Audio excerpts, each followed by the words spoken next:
So our next guest is a woman who made history very quietly but very deliberately and with a lab coat instead of a spotlight. First and only, you know what I say? She's the first and only forensic science graduate of the Caribbean Maritime University. I think that deserves a round of applause. Jamaela Record joins me this morning to share her story. Good morning. Good morning. Congratulations. Thank you. When you look at that picture with the cannon in your hand, yes, that we just had up, how does that make you feel?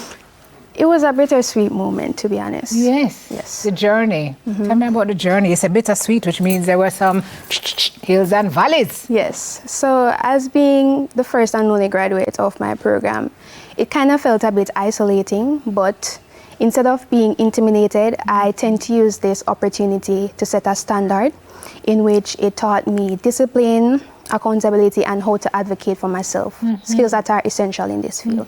So, yes. How many people in your class? There were actually 6 of us in our cohort. 5 gentlemen and yourself? Actually, there were no males. No? No. Men? No men. All women in the class? Indeed. And Uncle, you one graduate with this? Yes. Okay, girl. We're clocking it. We are clocking it. Why did you want to study this field? Well, first of all, tell me what the field entails for the folks who don't know what a forensic scientist does. I watch a lot of Law and Order and a lot of CSI Man, so I have a fair idea, but catch us up on what that person does. Okay, so to begin with, forensic science is the area that uses scientific method to uncover truth in an investigation in which it's the intersection of science and the law. So, in other words, forensic scientists, they would like go on crime scene, collect, analyze, and interpret evidence by bringing it from the crime scene to the courtroom in order for those evidence to be admissible in court. Why did you choose this field? Yeah, that's a good question. It all started when I was much younger. I was drawn to a lot of CSI TV shows, as you mentioned, NCIS and Law and Order. Yes. And I always thought to myself, how does this work? Meaning, how does biological and physical evidence like DNA and fingerprint would plant a suspect at a scene? Right. Or how would they have known that this bullet came from this specific gun?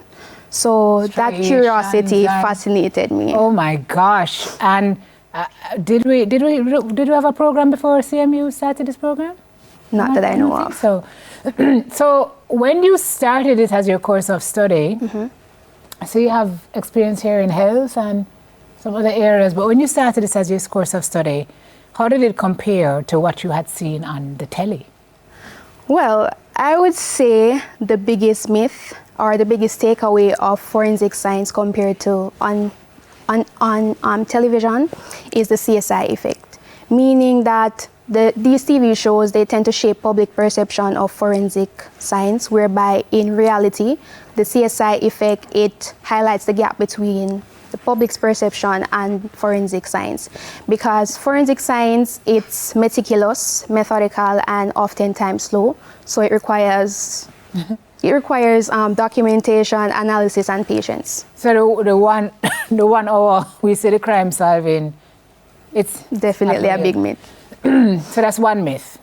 What was the experience like? Because you're stepping into a field now, Jamaela, where you're going to see a lot of things that people don't want to see. Yes. And you're going to see it a lot. And you're going to go home with it. And you're going to go to sleep with it. And how does that work? Well, I would say that while completing this program, it had been a very eye-opening experience for me, in which it taught me how to maintain integrity in evidence and also confidentiality. And it also taught me resilience. Did you go on sites? Is there like an internship? Yes, where you go out with this scene of crime folks? Yes, I had done an internship at the JCF Scene of Crime Unit in Caribbean. Really? Yes. What was that like? I would say that, I wouldn't say traumatizing in a sense, because I was the one who decided to pursue this degree, but it really opened my eyes in knowing that a lot of things, when it comes to forensic science, it helps with the justice and also exonerate innocent people. And you can know that you want to do it, but when you end up on a scene of crime, You can see, you know, it would be very easy for you to say, what am I doing here? Yes. Gory, gruesome. But And at times it would lead to PTSD. yes, you know? that's what I'm talking about. Yes. How do you compartmentalize and protect your mental health and to the things that you have seen and will see?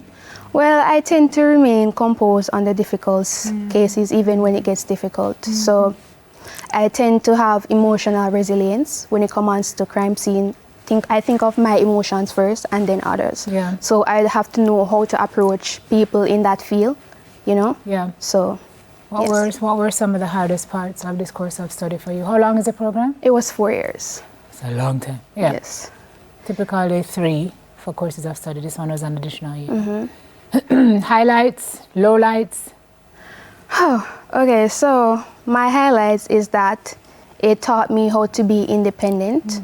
Not because I was the only graduate, but big up to my mom, my dad, and also my friends and my lecturer, Dr. Delton Garden, who was not just like a lecturer, but a mentor to me in that sense.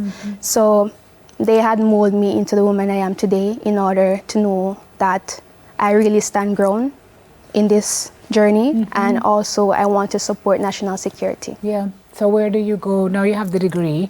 Are you employed already? Not at the moment. But they're going to scoop you up fast because you're the only one who... Yes. Do you have offers on the table? Are you in talks? Not yet, but I'm still applying. You know, the job hunting is still going. What would the ideal job be for you? Ideal role? Well, to be honest, I'm actually interested in particular fields like forensic psychology or cyber forensics. So, does forensic psychology require a further course of study?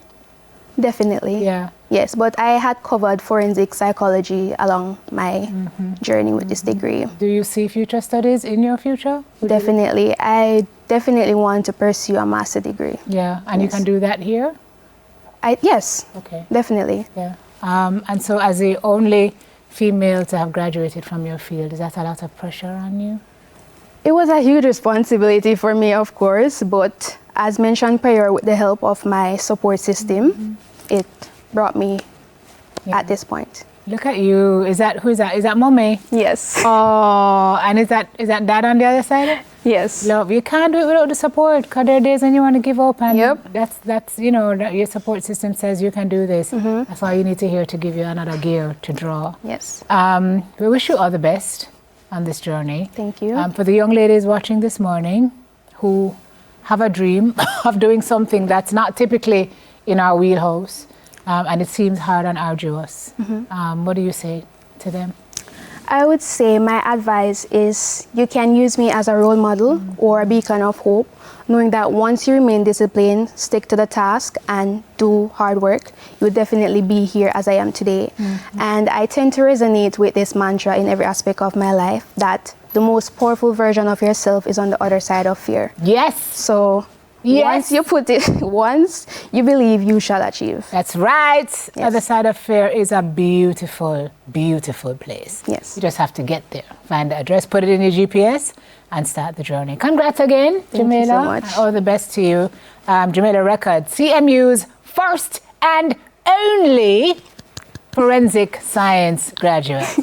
Girl Talk is next. If I survive, Clive, pass my blanket for me. We'll be right back, everybody.